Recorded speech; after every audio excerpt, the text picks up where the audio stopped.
जो आज हम प्राचीन भारतीय इतिहास जानने के प्रमुख स्रोत और साधनों के बारे में देखेंगे।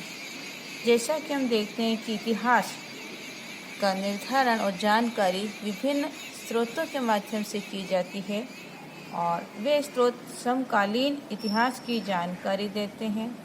प्राचीन काल में वर्तमान में इतिहास की जो परिभाषा है, उस परिभाषा से विलग जो विभिन्न ग्रंथों का निर्माण हुआ था और अन्य जो स्रोत है जिनके द्वारा हम इतिहास की जानकारी मिलती है।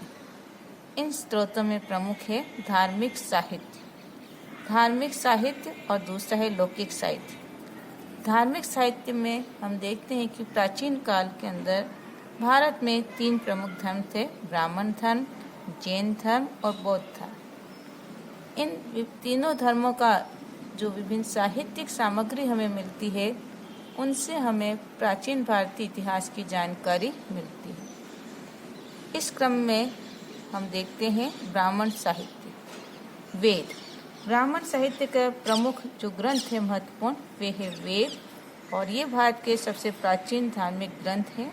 इनकी संख्या 4 है, ऋग्वेद, यजुर्वेद, सामवेद और अथर्ववेद।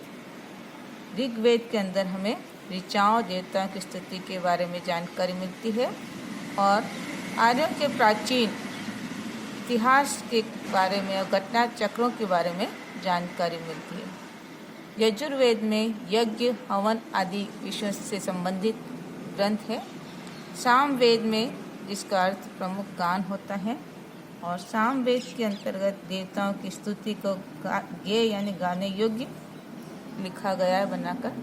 अथर्ववेद में जादू, टोने, टोटके, मारण, मोहन, उच्चाटन आदि के बारे में जानकारी मिलती है। दूसरा है वेदांग।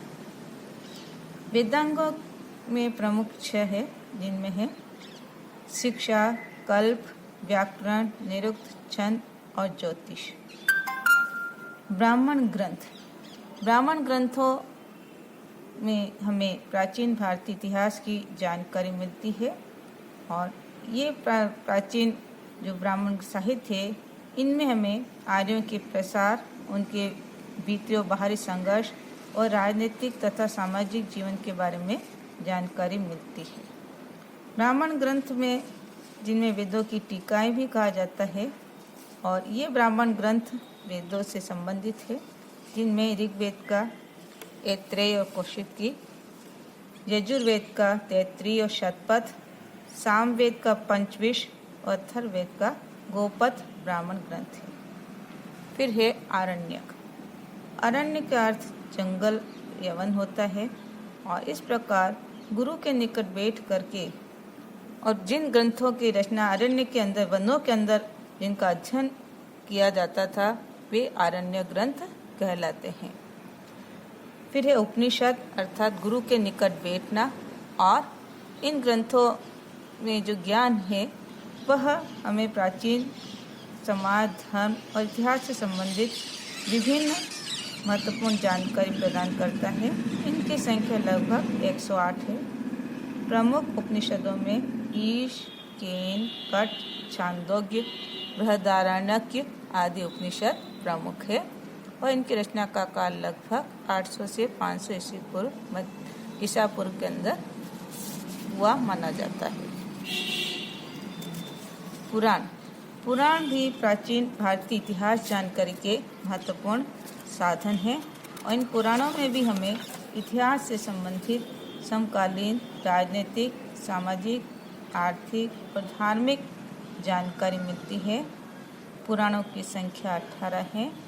इनमें महत्वपूर्ण पुराण में मत्स्य पुराण, ब्राह्मण पुराण, वामन पुराण, कूर्म पुराण आदि प्रमुख हैं और इस पुराण के जो साहित्य है, इनमें हमें कई समकालीन राजवंशों की भी जानकारी मिलती है, जिनमें शिशुनाग वंश, नंद वंश, मौर्य वंश, कण्व वंश और गुप्त वंश आदि के बारे में भी हमें जानकारी मिलती है। इस प्रकार इन प्राचीन धर्म ग्रंथों से हमें महत्वपूर्ण जानकारी मिलती है।